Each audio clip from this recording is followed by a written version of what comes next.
భగీరథ్ స్నేహితుల వాంగ్మూలం సేకరణ. ఇకపైన పోక్సో కోర్టులో కేసు విచారణ. నిందితుడి పోలీస్ కస్టడీకి ఇవాళ పిటిషన్ వేయబోతున్నారట. నిందితుడు అంటే ఎవరు? బండి సంజయ్ కుమారుడు బండి భగీరథ్, ఆయన కదా నిందితుడు. సో ఆయన దాంతోపాటుగా ఆయన మీద ఒక 2-3 సెక్షన్స్ కూడా యాడ్ చేసినట్టున్నారు. సో అంటే బాధితురాలి మీద ఒకటికి మించిన సార్లు దాడి చేసిండు అనే కోణంలో, లైంగిక దాడి చేసిండు అనే కోణంలో ఇంకొక సెక్షన్ని యాడ్ చేశారు. ఇప్పుడు వాళ్ళ యొక్క స్నేహితులు ఎవరైతే ఉన్నారో, ఇప్పుడు ఆ ఫామ్ హౌస్కి పోయిన వాళ్ళు కానీ, ఇప్పుడు అమ్మాయితో పాటు వీళ్ళందరూ కలిసి తిరిగిన వాళ్ళు ఎవరెవరైతే ఉన్నారో వాళ్ళ యొక్క వర్షన్, వాళ్ళ యొక్క వాంగ్మూలాన్ని పోలీసులు సేకరించారట. అసలు ఏం జరిగింది, ఇది జరిగిందా జరగలేదా, ఏమైందని. సంచలనం సృష్టిస్తున్న బండి భగీరథ్ కేసులో పోలీసులు దర్యాప్తు వేగవంతం చేశారు. ఒకవైపు ఆధారాలు సేకరిస్తూనే మరోవైపు ఆయా సంఘటనలకు సంబంధించి వివరాలు తెలిపే అవకాశం ఉందని భావిస్తున్న వారిని విచారిస్తున్నారు. సోమవారం ఇద్దరు యువకులు ఒక యువతిని ప్రశ్నించారట. ఇద్దరు అబ్బాయిలని ఒక అమ్మాయిని ప్రశ్నించారట. చెర్లపల్లి జైల్లో ఉన్న భగీరథ్ను ఉదయం అతని తల్లి ములాఖత్తులో భాగంగా కలిశారు. బండి సంజయ్ గారి భార్య భగీరథ్ తల్లి వెళ్ళి ములాఖత్తులో కలిసిందట. మైనర్ అయిన తన కుమార్తెను బండి భగీరథ్ గత ఏడాది అక్టోబర్ 25వ తేదీన ఒక అపార్ట్మెంట్కు తీసుకెళ్లి అనుచితంగా ప్రవర్తించారని, ఆ సమయంలో భగీరథ్ స్నేహితులు కూడా అక్కడే ఉన్నారని బాధితురాలి తల్లి పోలీసులకు ఇచ్చిన ఫిర్యాదులో పేర్కొన్నారు. అదే ఏడాది డిసెంబర్ 31న మొయినాబాద్లోని ఒక ఫామ్ హౌస్కు తీసుకెళ్లి అక్కడ కూడా బలవంతంగా మద్యం తాగించేందుకు ప్రయత్నించడంతో పాటు లైంగికంగా వేధించాడని వెల్లడించడంతో పోలీసులు పోక్సో కేసు పెట్టడం, అతన్ని అరెస్ట్ చేయడం తెలిసిందే. ఆయా ఘటనలకు సంబంధించి వాస్తవాలు తెలుసుకునేందుకు ఆ 2 సందర్భాల్లో భగీరథ్తో పాటు ఉన్నారు అని భావిస్తున్న ఆ యువకులను పోలీసులు పేట్ బషీరాబాద్ పోలీస్ స్టేషన్కు పిలిపించారు.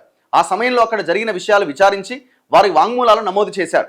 దాదాపు 2 గంటలకు పైగా వీరిని పోలీసులు ప్రశ్నించారు.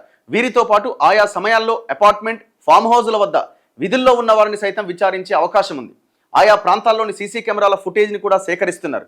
భగీరథ్ను కస్టడీలోకి తీసుకున్నాక అతని వాంగ్మూలం కూడా నమోదు చేయబోతున్నారు. దీనికి సంబంధించి 7 రోజుల పాటు అతన్ని కస్టడీకి అప్పగించాలంటూ పోలీసులు మంగళవారం పిటిషన్ దాఖలు చేయబోతున్నారు. ఇప్పటికే 2 సార్లు బాధితురాలి వాంగ్మూలం నమోదు చేశారు. కేసు తీవ్రత దృష్ట్యా సాధ్యమైనంత త్వరగా దర్యాప్తును పూర్తి చేసి ఛార్జ్షీట్ దాఖలు చేయాలని పోలీసులు భావిస్తున్నారు. కేసు పర్యవేక్షణ అధికారిని కూకట్పల్లి డీసీపీ రితిరాజ్ ఎప్పటికప్పుడు దర్యాప్తు తీరుతెన్నులను సమీక్షిస్తున్నారు. నిందితుడి రిమాండ్ వరకు విచారణను మేడ్చల్ న్యాయస్థానం పర్యవేక్షించగా తదుపరి ప్రక్రియ అంతా మల్కాజ్గిరి పోక్సో న్యాయస్థానంలో జరగబోతున్నది. ఇకపైన దర్యాప్తునకు సంబంధించిన అంశాలన్నీ ఈ న్యాయస్థానానికే నివేదించబోతున్నారు. అంటే కోర్టు, పోక్సో సపరేట్ కదా కేసు ఇది. సో ఆ పోక్సో కోర్టులో మాత్రమే ఈ కేసు మొత్తం విచారించబోతున్నారు అనమాట. ఇక మరి వాళ్ళు ఏం వాంగ్మూలం ఇచ్చారు ఇదంతా పోలీసులు బయటపెట్టలేదు. మరి వాళ్ళకి ముందు నుంచి ఉన్నదని చెప్పినారా, లేకపోతే నిన్న అటాక్ చేసిండు నిజమే అని చెప్పినారా, ఏం చెప్పిరా వాళ్ళన్నది తెలియదు. వీళ్ళందరూ కలిసి అక్కడికి వెళ్ళినటువంటి సందర్భం, ఎందుకంటే ఈ ఫామ్ హౌస్లో వీళ్ళంతా ఉన్నారనమాట. మరి వాళ్ళు ఏ ఇన్ఫర్మేషన్ వాళ్ళకి ఇచ్చినారు అన్నది బయటకైతే ఇన్ఫర్మేషన్ అయితే లేదు. ఇది కోర్టు విచారిస్తున్నది. చాలా సివియర్ సెక్షన్స్ యాడ్ చేయడం జరిగింది. 1కి మించి సార్లు ఆయన దాడి చేసినన్న సెక్షన్ కూడా యాడ్ చేశారు. మరి ఇది ఏమవుద్ది అన్నది చూడాలి. ఇక కోర్టు పరిధిలోని అంశం. ఇప్పుడు దీని మీద అసలు ఏం జరుగుతుంది, ఏం జరగబోతున్నది అన్నది ఇక చర్చ ఒకవైపు ఉంటే, బండి సంజయ్ రిజైన్ చేయాలన్న ఒక బలమైన చర్చని తెర మీదకి తీసుకొచ్చారు. నిన్న సిరిసిల్లలో పెద్ద గొడవ అయింది. బీఆర్ఎస్ వాళ్ళు బండి సంజయ్ దిష్టిబొమ్మలు, ఆయన ర్యాలీలు ఇవన్నీ తీస్తుంటే బీజేపీలు పోయి బీఆర్ఎస్ వాళ్ళ మీద దాడి చేసి ఇద్దరు తన్నుకున్నారు. పెద్ద లొల్లి అయింది. సో మరి నిజంగానే రిజైన్ చేసే సిచ్యువేషన్ వస్తుందా అని అంటే, నిన్న బీజేపీ అధ్యక్షుడు రామచంద్రరావు గారు ఒక ప్రెస్ మీట్ పెట్టారు. కొడుకు తప్పు చేసి తండ్రికి ఏం సంబంధం, మీరు గతంలో రిజైన్ చేశారా అని ఇది ఒక పొలిటికల్ అంశం కింద చూసే ప్రయత్నం చేస్తున్నారు. ఇప్పుడు విషయం ఏంటంటే, చాలా సందర్భాల్లో ఒక్కొక్క ఇన్ఫ్లుయెన్స్ చేసే పొజిషన్లో మనం ఉన్నప్పుడు, ఆయా కేసులతో మనకు సంబంధం ఉన్నప్పుడు జనరల్గా ఏ మంత్రి అయినా రిజైన్ చేస్తాడు. ఇప్పుడు ఇది బండి సంజయ్కు ఇంకెవరికో నష్టం కాదు. ఒకవేళ రిజైన్ చేయకపోతే ఓవరాల్గా తెలంగాణ బీజేపీకి నష్టం అవుతుంది.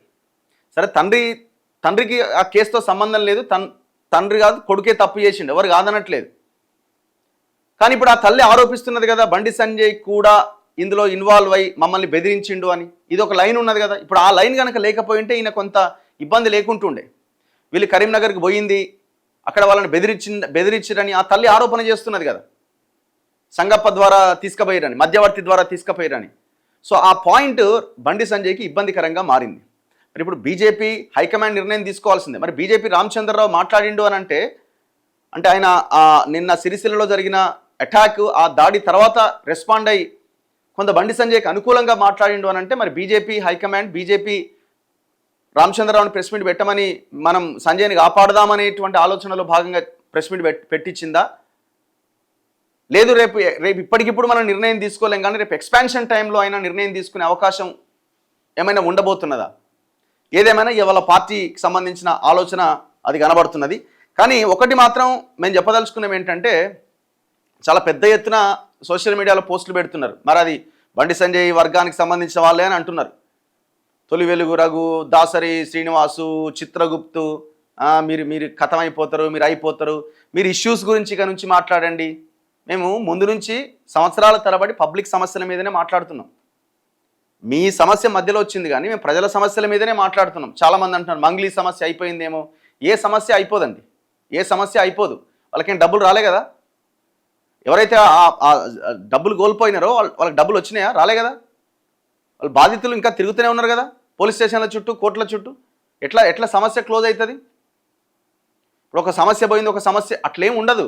ప్రతి సమస్య మీద మాట్లాడతాం. మేము ఇంకా చేయాల్సిన, మేము వెలుగులోకి తీసుకొచ్చిన వెలుగుమట్ల ఇష్యూ ఇంకా అయిపోలే. నాదర్గుల్లో 373 ఎకరాల భూములకు సంబంధించిన సమస్య అట్లే ఉన్నది. మేమేం పక్కకు తప్పిపోయి వాడేవడో వీడేవడో మమ్మల్ని ఇన్ఫ్లుయెన్స్ చేసేటువంటి పొజిషన్ ఏమి ఉండదు.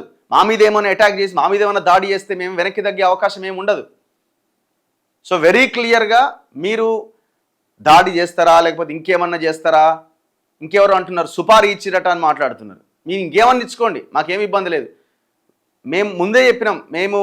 నేను గతంలో అరెస్ట్ అయిన సందర్భంలోనే చెప్పిన, ఈ ఈ ఈ ఈ ఈ జీవితము ఒక ప్రజల కోసం త్యాగం చేయడానికి మేము సిద్ధంగా ఉన్నామని ఆనాడే చెప్పినాం మేము. సో కాబట్టి మీ మెసేజ్లు కానీ ఇంకోటి కానీ భయపడే అవసరం లేదు. సింగిల్గానే ఉంటాం, సింగిల్గానే ఫైట్ చేస్తాం. ప్రజల సహకారంతో ఈ పోరాటం కొనసాగుతుంది.